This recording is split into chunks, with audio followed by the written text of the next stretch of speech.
मंचे उपस्थित स्वामी निर्गुणानंद जी महाराज, उपस्थित पदिमादुली अंचलेर प्रधान सुशांत पात्र महाशय, उपप्रधान, उपस्थित पदिमा अंचलेर समस्त सदस्यबृंद, सामने उपस्थित दर्शकबृंद, मातृशक्ति मायेरा एवं बोनेरा, तार साथे माइकेर शब्द যতদূর যাচ্ছে তাদের প্রতি আমার আন্তরিক প্রীতি, শুভেচ্ছা, ভালোবাসা যথাযথ স্থানে প্রণাম জানিয়ে স্বামীজি আমাকে ডেকেছিলেন দু এক কথা বলার জন্য। সর্বপ্রথম আমি বলি, এই যে তেমাথানিতে বিবেকানন্দজিকে প্রতিষ্ঠা করা হয়েছে, যিনি করেছেন তাকে আমার আন্তরিক আবার ধন্যবাদ জানাই। জানি না তিনি কি ভেবে এই তেমাথায় প্রতিষ্ঠা করেছেন। আমরা আদর্শ বলে বলে যাচ্ছি, বিবেকানন্দের আদর্শে আমরা অনুপ্রাণিত হব। আমরা কি জানি কোন আদর্শকে নিয়ে তিনি চিকাগোর ভূমিতে দাঁড়িয়ে আজকে ভারতবর্ষের সংস্কৃতিকে তিনি প্রতিষ্ঠা করেছিলেন?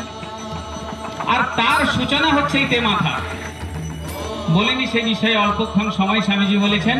তেমাথাটা কেন না, স্বামীজি যে তিনটি সংস্কারকে মাথায় তুলে ধরেছিলেন সেটা হচ্ছে কর্ম, জ্ঞান আর ভক্তি। এই কর্ম, জ্ঞান আর ভক্তি আমাদের ভারতবর্ষের সনাতন সংস্কৃতিতে 7টি বিন্দুর উপর দাঁড়িয়ে আছে। যারা জানেন তারা ভালো, যদি না জানেন এটা নোট করে রাখবেন, সর্বদা কাজে লাগবে। যদি আমরা বিবেকানন্দের আদর্শকে সত্যিকারের শ্রদ্ধা করে থাকি বা মেনে চলি, যদি বলতে যাই, কোথাও বলি, তাহলে আগে এই বিন্দুগুলোকে জানার দরকার আছে। 7টি বিন্দু হলো কি? 7টি বিন্দুর মধ্যে প্রথম বিন্দু হচ্ছে জন্ম, দ্বিতীয় বিন্দু হচ্ছে আশ্রম, তৃতীয় বিন্দু হচ্ছে পুরুষার্থ, চতুর্থ বিন্দু হচ্ছে ঋণ, তীর্থ, দেবতা, সংস্কার। এই 7টি বিন্দুর উপর দাঁড়িয়ে রয়েছে।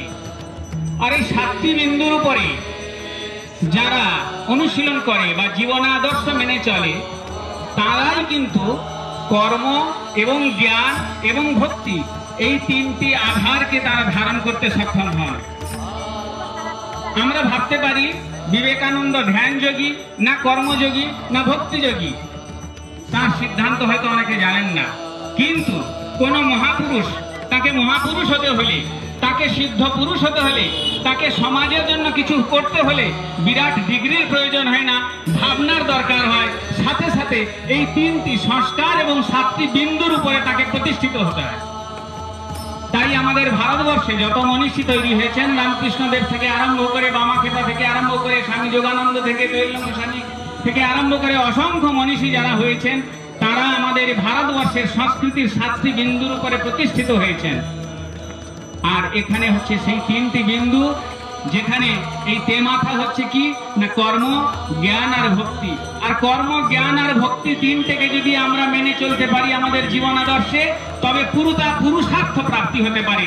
পুরুষার্থ প্রাপ্তি কিসে হয়? ধর্ম, অর্থ, কাম, মোক্ষ, তবে আপনারা সেই পুরুষার্থ পেতে পারবেন। নইলে কিন্তু পুরুষার্থ পাওয়া সম্ভব নয়।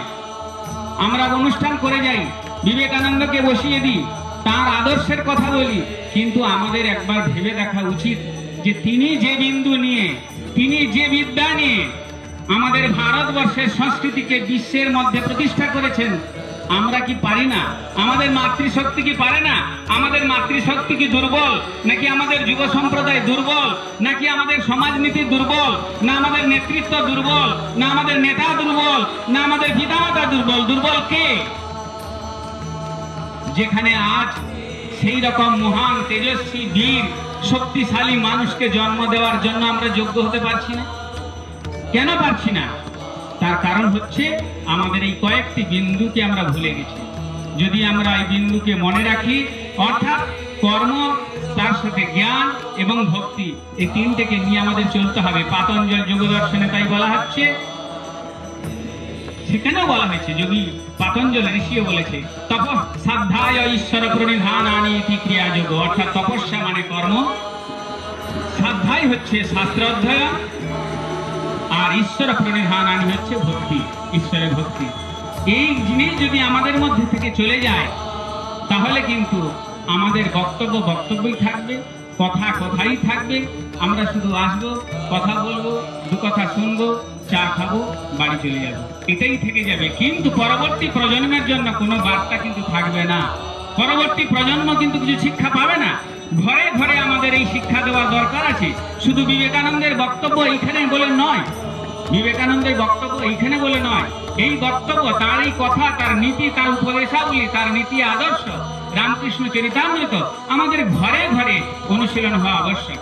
ঘরে ঘরে সেটাকে মেনে চলা উচিত। আমরা যদি সেইটুকু করতে পারি, আমি আশা করব যে এখানে যিনি আয়োজন করেছেন সুশান্ত পাত্র মহোদয়, তাকে পুনরায় ধন্যবাদ জানাই। তার এই আয়োজনে আমি খুবই আনন্দিত হয়েছি। এখানে আমার একটা তার প্রতি অনুরোধ থাকবে, জানি না তিনি অনুরোধটা রাখতে পারেন না পারেন। যে মহাপুরুষকে নিয়ে আমরা এই অনুষ্ঠান করছি, যার আদর্শের কথা বলছি, আমি প্রার্থনা করব এই প্রতিমূর্তির উপরে আপনি একটা আচ্ছাদন করার ব্যবস্থা করবেন। কারণ যে প্রতিমূর্তিকে আমরা ফুল মাল্য অর্পণ করছি, 2 দিন 4 দিন পরে তার উপরে বৃষ্টি পড়ছে, কিংবা পাখি এসে বসছে, কিংবা পায়রা এসে বসছে, কিংবা কাক এসে তার উপরে পায়খানা করছে।